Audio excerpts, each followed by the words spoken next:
നമസ്കാരം.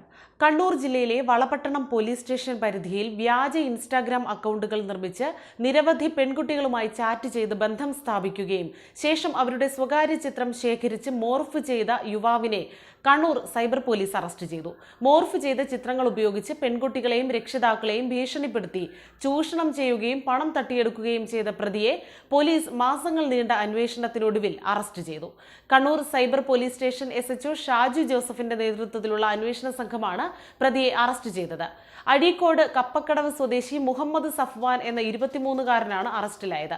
ഏച്ചൂർ സ്വദേശിയായ പെൺകുട്ടിയുടെ പരാതിയിൽ രജിസ്റ്റർ ചെയ്ത കേസിന്റെ അന്വേഷണത്തിൽ പ്രതി സോഷ്യൽ മീഡിയയിൽ നിന്നും നിരവധി യുവതികളുടെ ഫോട്ടോ ശേഖരിച്ച് വ്യാജ അക്കൗണ്ടുകൾ നിർമ്മിച്ച് ഫോട്ടോകൾ ദുരുപയോഗം ചെയ്തതായി തെളിഞ്ഞു.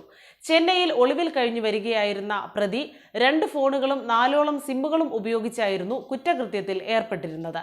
ചെന്നൈയിൽ ഒളിവിൽ കഴിഞ്ഞു വരികയായിരുന്ന പ്രതി അഴീക്കോട്ടെ താമസ സ്ഥലത്ത് എത്തിയിട്ടുണ്ട് എന്ന രഹസ്യ വിവരം ലഭിച്ചതിനെ തുടർന്ന് SHO ഷാജു ജോസഫിന്റെ നേതൃത്വത്തിൽ സബ് ഇൻസ്പെക്ടർമാരായ Subhash Chandran, Udayakumar, ASI Jyothi, SCPO Sindhu, CPO Ajith എന്നിവർ ചേർന്ന് പ്രതിയെ അറസ്റ്റ് ചെയ്യുകയായിരുന്നു. പ്രതിയെ കണ്ണൂർ കോടതിയിൽ ഹാജരാക്കി റിമാൻഡ് ചെയ്തു. നേരത്തെ ഇയാൾക്കെതിരെ നിരവധി പരാതികൾ ഉണ്ടായിരുന്നുവെങ്കിലും ആരും രേഖാമൂലം നൽകിയിരുന്നില്ല. പ്രായപൂർത്തിയാകാത്ത കുട്ടികൾ സോഷ്യൽ മീഡിയ ഉപയോഗിക്കുന്നുണ്ടെങ്കിൽ രക്ഷിതാക്കൾ ജാഗ്രത പാലിക്കണമെന്ന് സൈബർ പോലീസ് അറിയിച്ചു. ഇത്തരം സംഭവങ്ങൾ ശ്രദ്ധയിൽപ്പെട്ടാൽ ഉടൻ സൈബർ പോലീസിൽ പരാതി നൽകണമെന്ന് Kannur cyber cell CI Sanalkumar അറിയിച്ചു.